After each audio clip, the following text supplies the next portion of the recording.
Berikut kita mulai kajian tafsir yang dikeluarkan oleh UII. Mari kita mulai dengan surat Al-Baqarah. Bismillahirrahmanirrahim. Alif Lam Mim. Dzalikal kitabul la raiba fihi hudal lil muttaqin. Di sini diterjemahkan Alif Lam Mim ini termasuk ayat-ayat yang oleh para ulama dianggap mutasyabihat. Artinya kita tidak boleh memaksakan maknanya. Kita cukup iman bahwa itu dari Allah SWT. Ini termasuk ayat-ayat yang kita percaya bahwa ada makna yang diinginkan Allah, tapi kita tidak perlu menduga-duga apa sepersisnya makna itu. Dzalikal kitabul la raiba fihi, kitab ini tidak ada yang diragukan. Hudal lil muttaqin, petunjuk bagi mereka yang bertakwa. Sahabat Unisia yang kami cintai, yang kami hormati, muttaqin dari kata kerja ittaqa yattaqi ittiqaan. Maknanya adalah menjaga diri. Ada 3 kelas muttaqin dalam terminologi para ulama, istilah yang dikeluarkan para ulama. 1, muttaqin orang yang menghindari perilaku syirik atau perilaku kekafiran. Sehingga menurut para ulama, apapun faseknya seorang mukmin, apapun kelirunya orang mukmin, misalnya pernah mencuri, pernah korupsi, pernah apa saja, masih dianggap mukmin karena dia masih bertauhid la ilaha illallah Muhammadur Rasulullah. Ini muttaqin yang paling kelas pokok, kelas bawah. Kemudian ada muttaqin kelas kedua, yaitu mereka yang menghindari dosa besar tapi tidak bisa menghindari dosa kecil. Misalnya bisa menghindari dosa zina tapi tidak bisa menghindari dosa melihat perempuan yang bukan mahramnya, yang bukan halal bagi dia. Ketiga muttaqin paling ideal, yaitu menghindari dosa besar, juga menghindari dosa kecil, bahkan menghindari sesuatu yang tidak penting. Ini yang dalam terminologi ulama disebut para wali atau para ulama, yaitu yang dalam ayat ala inna auliya Allahi la khaufun 'alaihim wa la hum yahzanun. Ini penting kami jelaskan kelas-kelas muttaqin supaya bahwa mukmin tidak pernah keluar dari status iman meskipun dia pernah melakukan satu kesalahan besar. Karena yang dikatakan mukmin adalah siapapun yang meyakini kebenaran risalah Muhammad, risalah yang dibawa Muhammad, berarti dia mukmin. Soal dia melakukan dosa atau apa saja itu menjadikan dia fasik, tapi tidak keluar dari status mukmin. Ini yang dimaksud dalam sebuah hadis, man qala la ilaha illallah dakhalal jannah. Siapapun yang pernah melafadzkan la ilaha illallah iman, maka dia pasti nanti masuk surga. Kemudian ada beberapa pertanyaan dari para sahabat. Dengan masa lalu orang itu yang macam-macam, Nabi tetap menjawab meskipun dengan masa lalu yang macam-macam. Sebab itu perlu dikaji serius. Sebagaimana ada yang ditafsir Sawi bahwa muttaqin itu dari kata kerja ittaqa yattaqi ittiqaan atau ittaqa yattaqi taqwan. Ini maknanya orang yang menjaga diri. Tentu menjaga diri ini ada yang kelas premium, kelas sempurna. Jadi sesuatu apa saja yang bahaya kita jaga, termasuk dosa kecil, melakukan hal yang tidak penting. Ada orang mukmin yang hanya bisa menjaga dari dosa kekafiran, dosa kemusyrikan. Ini pun dengan segala kesalahannya masih ada kemungkinan dimaafkan Allah. Karena Allah pernah berfirman, innallaha la yaghfiru ay yushraka bihi wa yaghfiru ma duna dzalika liman yasha. Allah tidak akan memaafkan dosa syirik, tapi Allah masih bisa memaafkan atau masih berkenan memaafkan dosa di luar syirik. Kemudian yang perlu dimengerti oleh sahabat Unisia adalah makna la raiba fihi. Ini yang perlu kami ungkap, bahwa Al-Quran ini tidak ada keraguan padanya. Tidak ada keraguan, ini yang mudah kita teliti karena kita orang Indonesia. Mungkin rasa-rasa sastra Arab enggak kental. Mari kita teliti dari segi makna, karena makna ini rasa dan rasa itu universal. Begini misalnya, dulu orang-orang kafir Mekah karena mereka penyembah berhala, penyembah Tuhan-Tuhan yang banyak, itu memprotes. Mereka memanggil tentu masih Muhammad, belum ya Rasulullah. Muhammad, kamu mengajak ke Tuhan berapa? Rasulullah menjawab, ke Tuhan yang satu. Lalu mereka bertanya, Muhammad, urusan kita ini banyak, problem kita banyak. Tuhan banyak saja tidak bisa menyelesaikan, apalagi satu Tuhan. Ini yang diceritakan dalam sebagian ayat disebut, Aja'alal alihata ilaha wahida inna hadza lasyai'un ujab. Bagaimana mungkin Tuhan itu satu? Harusnya Tuhan itu banyak karena urusan kita banyak. Lalu Rasulullah dengan bimbingan Tuhan, bimbingan Allah mendatangi mereka, kemudian Nabi menjelaskan, Tuhan itu adalah ketua kalian, Tuhan itu adalah pimpinan kalian. Bagaimana kalau Anda jadi pembantu kemudian punya majikan banyak? punya penguasa banyak, punya tuan banyak. Kemudian semua tuan-tuan Anda ini memerintahkan Anda dengan perintah yang beda-beda. Apa kalian mau punya majikan atau pimpinan yang banyak? Mereka menjawab tidak Muhammad. Terus mereka akhirnya sadar bahwa problem Tuhan banyak itu tentu lebih sulit, lebih problem. Karena nanti perintahnya beda-beda, keinginannya beda-beda. Mereka akhirnya tersadarkan bahwa sebaiknya atau seharusnya memang Tuhan itu satu. Jadi Rasulullah SAW menjelaskan logika bertauhid itu dengan sekian variasi, dengan sekian logika. Kemudian Nabi kedua juga menjelaskan logika kompetisi. Kata Nabi yang karena bimbingan Allah diberi satu pengertian. Andai kan Tuhan itu 2 atau 3, kemudian berebut dalam tahta aras atau tahta yang di alam raya ini, sebagaimana lazimnya para penguasa, maka pasti ada yang menang, ada yang kalah. Dan yang kalah tentu gak layak sebagai Tuhan. Ini yang disebut wala ala ba'duhum ala ba'd. Tentu kalau Tuhan itu banyak, mereka akan berkompetisi, akan bertarung. Dan pasti pemenangnya ya satu, karena memang yang layak jadi Tuhan tetap satu. Sadarlah bahwa orang-orang kafir Quraisy, orang-orang kafir saat itu sadar pentingnya bertauhid. Ketiga, Nabi juga menjelaskan tauhid secara ilmu logika. Begini para pendengar. Kalau dalam teori ilmu tauhid yang agak jelimet dijelaskan begini. Jika ada 2 Tuhan, maka alam raya ini enggak menjadi alam. Logikanya adalah 2 Tuhan ini bisa kamu katakan sama-sama kuat. Ketika sama-sama kuat kemudian ingin menciptakan langit, yang satu ingin menciptakan bumi, yang satu menolak menciptakan bumi misalnya, atau yang satu ingin menciptakan langit, yang satu menolak ingin menciptakan langit. Kemudian ternyata bumi ini terbukti wujud. Logika awam adalah yang berhasil menciptakan bumi berarti Tuhan, yang gagal atau kudrohnya gagal, kemampuannya gagal tidak bisa menciptakan bumi, gagal menjadi Tuhan. Ini logika awam. Logika ini pun kita terima. Tapi kalau menurut logika ahli tauhid, ahli pakar-pakar logika, cara berpandangan begini. Ketika Anda mengatakan ada 2 Tuhan yang sama-sama kuat, kemudian terbukti yang satu mampu menciptakan bumi, yang satu tidak. Bahasa Anda mengatakan sama-sama kuat ini sudah batal dari awalnya, karena terbukti bahasa Anda salah, sama-sama kuat ternyata yang satu tidak mampu. Sehingga ada dalam pikiran orang-orang ahli tauhid mengatakan membayangkan Tuhan saja itu nggak kebayang, karena turunan kata ini pasti selalu salah. Karena tadi misalnya dikatakan andai kan ada 2 Tuhan, kemudian yang satu mampu menciptakan bumi, yang satu tidak. Padahal Anda tadi bilang sama-sama kuat, ternyata terbukti yang satu tidak kuat. Berarti kata Anda sama-sama kuat ini salah. Ini pula yang diajarkan Rasulullah lewat bimbingan Allah, lewat wahyunya yang disebut kulau kana fihi ma alihatun illallahu la fasadata. Karena kalau ada 2 Tuhan pasti kamu sifati sama-sama kuat. Ternyata sifat sama-sama kuat ini batal demi hukum, karena ternyata yang satu tidak mampu menciptakan bumi. Atau kamu sifati 2 Tuhan ini sama-sama lemah. Itu tidak mungkin lagi, karena ternyata bumi ini terbukti wujud. Pasti penciptanya ini yang sangat kuasa. Jadi logika-logika tauhid sedemikian dibangun oleh Rasulullah lewat bimbingan Allah Subhanahu wa taala. Logika keempat supaya kita iman dan tambah kuat imannya adalah logika yang mudah dicerna oleh kebanyakan orang atau yang bisa diindra. Begini misalnya dalam sebuah ayat di surat Al-Kahfi, kemudian di awal surat Al-Ahqaf, kemudian di sebagian surat At-Tur ada penjelasan begini. Ketika Rasulullah mengajak manusia menyembah Allah, kemudian orang-orang kafir tanya, lalu Tuhan kamu siapa Muhammad? Tuhan saya adalah Allah menciptakan langit bumi. Terus mereka berandai-andai, ada Lata, ada Uzza, ada Manat, ada Hubal. Itu Tuhan-Tuhan kami. Terus Rasulullah bertanya, apakah Tuhan-Tuhan yang kamu sembah itu memberi kontribusi saat langit dan bumi diciptakan? Mereka menjawab, tidak Muhammad, itu Tuhan-Tuhan yang kami bikin. Begitu juga asumsi tentang Tuhan-Tuhan yang lain. Apakah Isa ikut menciptakan bumi atau menciptakan langit? Tentu jawabannya tidak. Karena Isa lahir di bumi, orang tahu tanggal lahirnya, tahu tahunnya, dan sebelum ada Isa juga sudah ada bumi. Sehingga untuk menetapkan tauhid, berkali-kali Quran tanya, amman khalaqas samawati wal ardh, siapa sih yang menciptakan langit bumi? Siapa sih yang menurunkan air dari langit? Siapa yang mengatur ini itu? Akhirnya mereka menjawab, itu semua Allah Muhammad. Begitu juga kemungkinan setan, misalnya setan itu fisik atau makhluk atau apa saja yang tidak kita lihat. Kemudian setan itu lewat rayuannya, lewat tipu dayanya ingin disembah.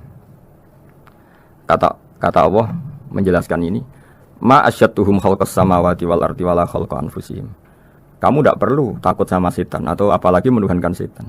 Setan itu tidak yang punya reputasi menciptakan langit dan bumi. Bahkan setan tidak bisa menciptakan dirinya sendiri. Ini menjadi pengetahuan bagi kita, betapa bagi pakar-pakar tauhid, ahli tauhid, ketika setan nyatanya diusir dari surga, itu pun versi mereka. Versi mereka pun mengatakan seperti kita, bahwa setan itu diusir dari surga, dan ya keluar dari surga. Kalau setan itu Tuhan, tentu diusir gak mau, karena di surga itu nikmat. Ketika setan diusir dari surga, ya keluar, dia juga jadi makhluk yang hina-dina. Berarti dia tidak punya kekuasaan, bahkan pada dirinya sendiri. Dipaksa keluar dari surga, ya keluar, dipaksa menjadi ahli neraka, jadi ahli neraka. Dipaksa jadi apa saja juga dia akan jadi seperti yang dipaksakan. Ini menunjukkan bahwa setan adalah tahta kudratillah, tahta qahrillah, tahta satwatillah, bahwa setan pun dalam kendali kekuasaan Allah. Makanya Allah mengatakan kamu tidak usah menyembah setan, tidak usah nurut sama setan. Setan itu lemah sekali. Karena faktanya dia tidak bisa memaksakan keinginannya. Ini yang oleh Allah disebut dalam firman-Nya inna kaida syaitani kana dhaifa. Setan itu lemah sekali. Dan ini perlu saya sampaikan ke para pendengar Unisia bahwa bertauhid itu ada sekian logika. Logika kelima adalah logika orang awam. Awam sekali. Suatu saat ada perdebatan antara Abul Hasan al-Asy'ari. Abul Hasan al-Asy'ari ini tokoh ahli sunnah paling populer dalam ilmu logika. Dia mengatakan orang menemukan Tuhan itu harus lewat logika yang cermat. Tidak boleh taklid, hanya ikut-ikutan. Dia harus menemukan satu argumentasi bahwa Tuhan atau pencipta langit itu ada. Kemudian ada satu problem di mana orang-orang kampung atau orang-orang yang lugu atau orang-orang awam itu tidak bisa ilmu logika, ilmu mantek kalau dalam bahasa pesantren. Kata Abu Mansur, kata Abul Hasan al-Asy'ari, itu masih mungkin. Walhasil para ulama ini meneliti ke orang-orang yang lugu, yang di kampung, yang petani, yang lugu sekali. Apa yang mereka temukan? Ternyata mereka punya cara logikanya sendiri untuk menemukan Tuhan, Sang Pencipta.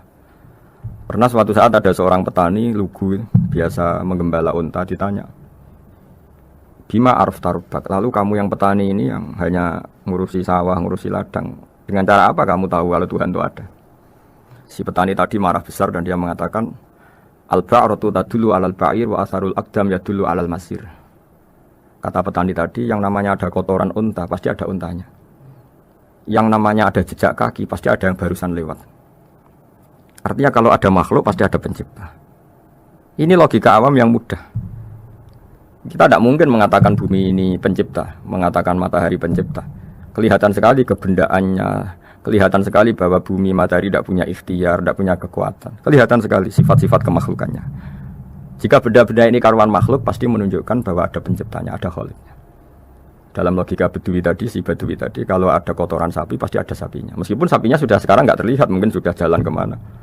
Sama, kalau ada jejak kaki, meskipun orang yang tadi lewat sudah kita nggak tahu, tapi kita pasti tahu, pasti ada yang lewat. Ini yang dimaksud dalam bahasa Arab, al-ba'ratu tadullu alal ba'ir. Kalau ada kotoran sapi atau kotoran unta, pasti ada untanya. Wa atharul aqdam yadullu alal masir. Kalau ada jejak orang lewat, pasti tadi ada orang lewat. Nah, semua metode ini digunakan semua oleh Rasulullah. Logika yang bagi intelektual, logika bagi kaum awam, logika bagi kaum menengah, ya tidak awam, tidak. Semuanya digunakan. Semuanya jadi media untuk memastikan bahwa logika tauhid ini logika pilihan, logika yang benar-benar logika. Sehingga dalam banyak ayat disebut agama ini di kaum yaqilun, di kaum yatafakkarun, bagi kaum yang bisa berpikir, bagi kaum yang punya akal. Lalu kemudian kami teruskan alladzina yu'minuna bil ghaibi. Ini kata ghaibi bukan kayak dalam bahasa Indonesia misalnya setan atau hantu disebut barang gaib. Kata ghaibi dalam bahasa Arab adalah perbandingan atau lawan kata dari al-musyahad yang bisa disaksikan langsung lewat indera. Kita orang mukmin iman bahwa surga ada, padahal kita tidak pernah melihat surga. Kita mukmin iman bahwa neraka ada, padahal kita belum pernah melihat neraka. Ini sesuatu yang maghoba anil absor, yang mata kita tidak melihat, fisik kita tidak menyentuh. Kita pun iman. Asal sesuatu itu mansus ya, dikatakan secara eksplisit oleh Quran dan hadis. Kalau dalam bahasa usul fikih disebut al-mansus. Ciri mukmin diantaranya adalah yang paling pokok alladzina yu'minuna bil ghaibi. Iman dengan sesuatu yang enggak kelihatan. Lalu kemudian para ulama cara pandang beda-beda. Bedanya bukan karena mereka bertentangan enggak, tapi ini menurut kelas rasa yang berbeda-beda. Bagi orang-orang sufi ya, Allah itu tidak bisa dikatakan al-ghaib, sesuatu yang enggak kelihatan. Karena Allah itu begitu jelas, az-zahir. Kata orang sufi, Allah itu zahir. Begitu juga dalam Asmaul Husna disebut Allah itu az-zahir, begitu jelas. Karena orang yang akalnya mapan, hatinya mapan, melihat satu lemari yang bagus, pasti langsung mensifati bahwa pembuatnya adalah orang yang hebat. Orang yang melihat mobil mewah atau pesawat yang canggih, pasti kepikiran pertama adalah pasti pembuatnya canggih.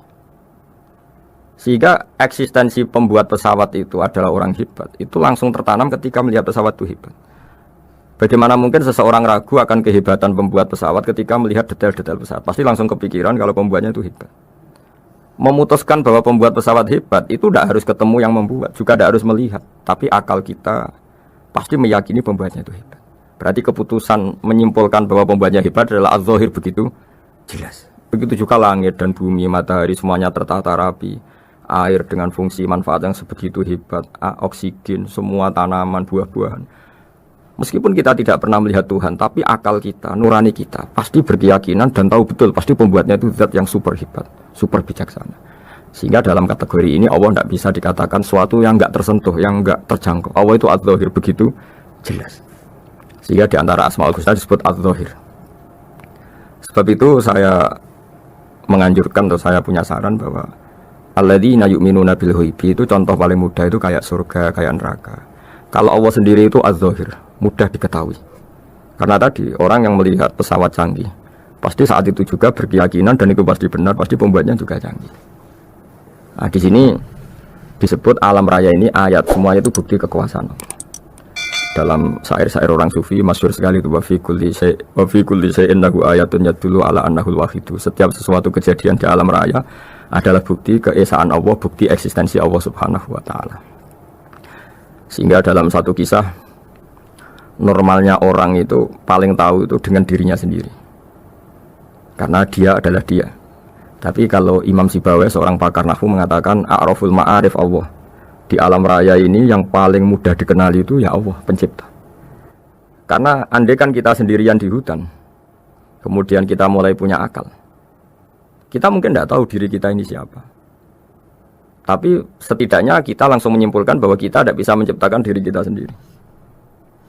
Ketika kita berkesimpulan tidak bisa menciptakan diri kita sendiri, pasti kita terus berkesimpulan ada di luar kita yang menciptakan kita.